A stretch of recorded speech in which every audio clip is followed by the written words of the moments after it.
Selamat malam, Prof, Dokter sekalian.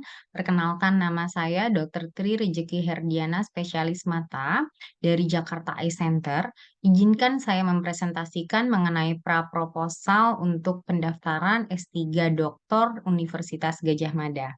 Pra-proposal saya berjudul Relationship Between Ptosis and Effect on Academic Studies and Social Life Following Ptosis Surgery, a Population-Based Study in Indonesian People. Sebagai latar belakang, blefaroptosis atau ptosis merupakan kondisi turunnya kelopak mata atas, di mana keluhan yang terjadi diantaranya adalah sulitnya melihat ke atas ataupun ke sentral bila ptosis bertambah berat. Onset dari kelainan ini terbagi dua, yaitu kongenital dan didapat. Pada umumnya, evaluasi yang baik diikuti dengan diagnosis yang tepat dan juga operasi koreksi yang baik adalah manajemen yang terbaik bagi para penderita ptosis. Namun satu yang sering dilupakan pada kasus ptosis adalah kondisi tersebut dapat mempengaruhi rasa percaya diri maupun pengaruhnya dalam kondisi ekonomi akibat penampilan yang menjadi kurang estetik. Terutama pada anak-anak, kondisi ini rentan sekali sebagai penyebab bullying yang dapat mempengaruhi akademis mereka. Hal ini tentunya dapat berubah dan diharapkan terjadi perbaikan post-operasi koreksi ptosis.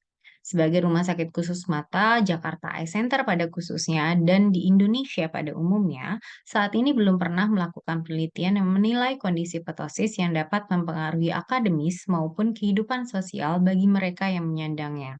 Oleh karena itu, penelitian ini merupakan penelitian pertama di Indonesia yang mengidentifikasi bukan hanya dari karakteristik medis para penderita ptosis, namun juga melalui lingkup yang lebih luas lagi yang mempengaruhi kehidupan sosial sehari-hari. Tujuan dari penelitian ini adalah menilai pengaruh dari gangguan ptosis yang belum dilakukan tindakan koreksi ke dalam kehidupan sehari-hari, baik dari segi akademis, karir, maupun kehidupan sosial, dan dibandingkan dengan hasilnya post-koreksi operasi ptosis. Manfaat penelitian ini diantaranya adalah evaluasi yang akan didapatkan bukan hanya secara fungsional, namun juga secara sosial dan menyeluruh bagi para pasien dengan kelainan kelopak ptosis. Metode yang dilakukan pada penelitian ini dapat menjadi suatu standarisasi baru untuk menilai kehidupan sosial, baik pasien ptosis preoperasi maupun post-operasi koreksi. Novelty dari penelitian ini diantaranya adalah belum pernah didapatkan adanya penelitian pendahuluan di Indonesia yang mempelajari karakteristik ptosis dan pengaruhnya di dalam kehidupan sehari-hari, baik hambatan yang terjadi maupun kondisi kehidupan akademis serta kehidupan sosial, dibandingkan antara sebelum dilakukan tindakan operasi koreksi dan sesudah dilakukan tindakan operasi koreksi ptosis. Landasan teorinya diantaranya adalah kondisi turunnya kelopak mata atau ptosis dapat berakibat menjadi gangguan penglihatan, berkurangnya lapang pandang, dan turunnya kemampuan dalam aktivitas sehari-hari. Seseorang dengan kelainan kelopak mata yang sangat jelas terlihat dalam penampilannya dan tidak dapat memenuhi kriteria normal dari masyarakat sekitar, dapat mengalami suatu kondisi kecemasan dan depresi yang berkaitan erat dengan penampilannya yang akan diikuti dengan penghindaran dari pergaulan sosial.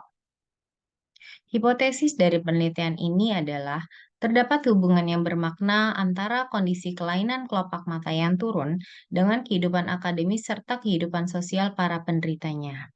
Tindakan koreksi operasi ptosis yang berhasil dapat memberikan dampak positif dalam kehidupan sosial para penderitanya. Metodologi yang digunakan di dalam penelitian ini adalah penelitian kualitatif yang menggunakan metode wawancara, angket, serta kuesioner. Pemeriksaan yang dilakukan akan mencakup pemeriksaan mata awal serta analisis fungsi kelopak sebelum dan sesudah dilakukan tindakan operasi koreksi. Penelitian ini adalah seluruh pasien ptosis berusia di atas 5 tahun yang berobat di Jakarta Eye Center dan melakukan tindakan operasi koreksi ptosis. Sampel penelitian awal akan dipilih dari populasi terjangkau. Penelitian ini akan dilakukan di Jakarta Eye Center pada periode Januari 2025 sampai Desember 2025. Populasi terjangkau penelitian berupa pasien ptosis yang berusia di atas 5 tahun yang berobat di Jakarta Eye Center. Data dari hasil penelitian ini akan dicatat dan dimasukkan ke dalam tabel induk, kemudian akan diolah dengan program SPSS. Berikut adalah daftar pustaka untuk praproposal dari penelitian ini. Sekian dan terima kasih.